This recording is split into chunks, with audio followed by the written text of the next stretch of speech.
Careful! Reese hissed at Dr. Griffin as Trinity winced for the third time.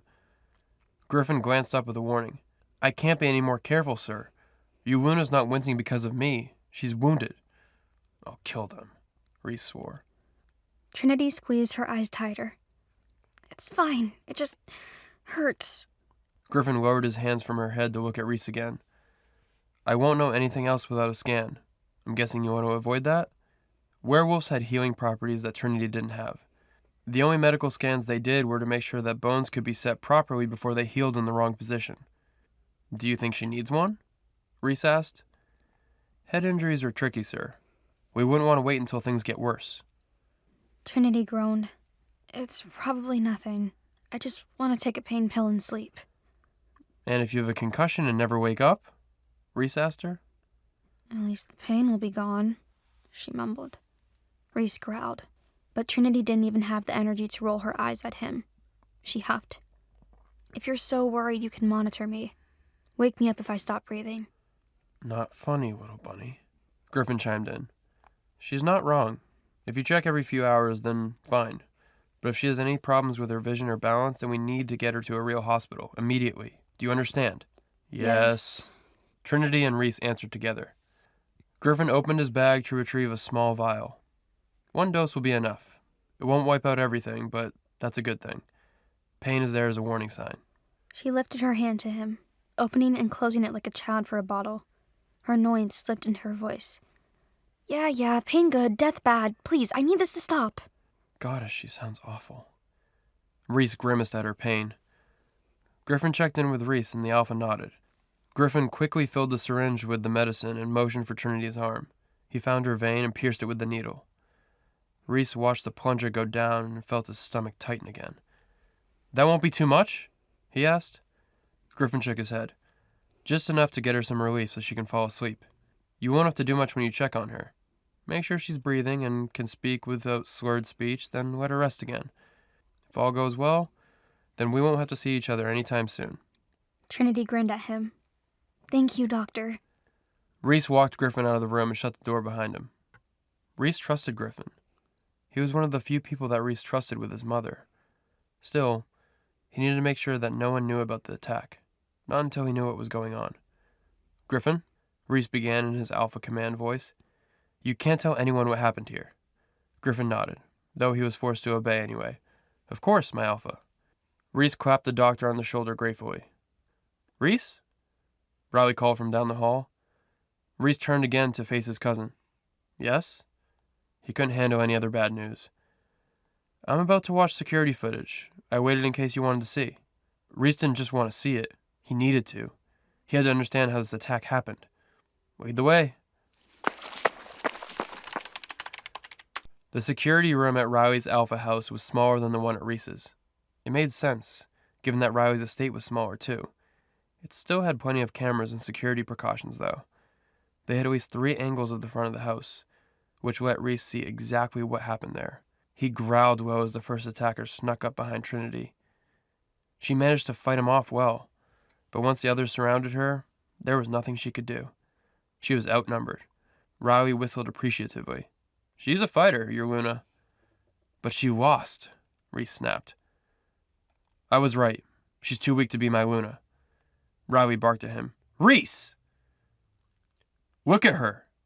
He pointed to the screen where the attackers hauled Trinity off into the distance. She could have gotten away easily if she could shift, but no! The goddess cursed me with a mate that has no wolf! She has something, Riley argued. She's not defenseless. She might as well be, Reese pushed back from the security footage. A Luna will always be their Alpha's weakness. Or your greatest strength. Don't push her away just because she needs you. They all need me, Reese roared. My entire pack. Your pack, too. How can I protect them if I'm worried about her? He hadn't thought of anything but her since the moment she was taken. Riley reached for him, but Reese threw off his cousin's hands. He didn't need comfort. He needed a mate who wouldn't cost him everything. How could she be so weak and still strong enough to break me? Trinity didn't remember much of sleeping that night. Reese might have talked to her once or twice. The medication blurred that. It wouldn't surprise her if he didn't. Maybe he found something else to do than babysit her headache. She felt better by morning, though. Her head still hurt, but it didn't pound. She didn't want to die or vomit. She gently shifted to the edge of the bed to get up. She turned her head too quickly. She winced at the sharp pain it brought. Panicked, Reese rushed into the room. What happened? Is it getting worse? He's still so worried, she thought with a thrill. Last night changed everything. She grinned at him reassuringly. I just moved my head too fast. I'm much better. I think I can shower and change. Then we can go. We're behind schedule already. Reese cared so much about the order of things. She figured he'd care about that. But Reese instead walked to the window and opened the curtains. The room faced the front yard, the same place she'd been taken from that night. From the bed, Trinity saw his car was in the same spot. Had they already cleaned the blood off of it? Reese cleared his throat. Right. Well, I want to talk to you before you go. Trinity frowned. What now? Reese kept his eyes on the yard. What happened last night will never happen again, he began. His voice was tense and strained. Trinity verbally rushed to reassure him. I'm so sorry. I won't go out by myself. I never thought anything like that could happen. I just never thought, I guess. Those men took her because she was his Luna. She always thought the biggest danger to her would be their pack's resentment. This was new territory for her. Not just the attack, Reese said impatiently. The dance, for one, I won't allow it. Trinity could have laughed. That's fine. She didn't need everyone watching her swoon over him. And the kiss, he said. It was never supposed to happen in the first place. Agreed. Never thought my first kiss would be forced on me like that. His eyes widened. She fought the urge to flush in embarrassment. She didn't need to be embarrassed.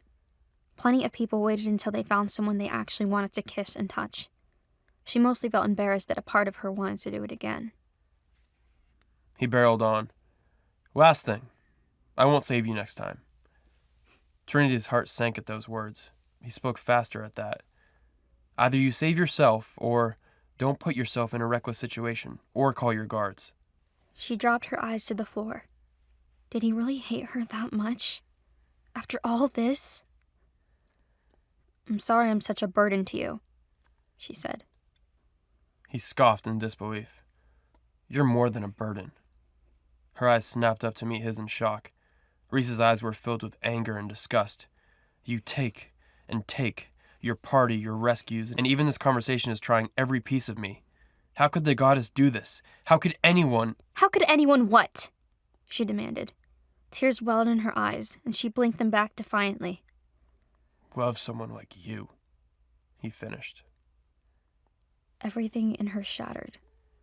Thank God she was already sitting because she would have fallen to the ground otherwise. She had no words. No comeback to the one question that she asked herself her entire life. Her mother hadn't loved her long enough to stay alive. Her grandfather hadn't loved her at all. Her mate, the one wolf meant to love her, sneered at the thought of being there for her. He told her before that they would never be anything. But what was she supposed to think after last night? He held her like a lover.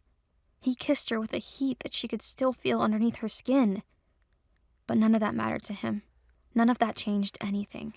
I wish I'd never woken up, she thought. Last night, even with the throbbing pain, for one moment, she was the Luna worth staying up for. Now she couldn't imagine why anyone would try to put up with her. She rose from the bed on shaking legs and forced herself to meet his eyes again. How could anyone love her? I guess we'll never know, she said. I'll meet you in the car. She raced to the bathroom, slamming the door shut behind her. She managed to get the shower on full blast before the tears fell. Then she sobbed so hard that she forgot about all the pain in her head. The one in her heart was much, much worse. Want to know what happens next? Click on the link in the description below to watch further episodes of Chosen by Fate, Rejected by the Alpha.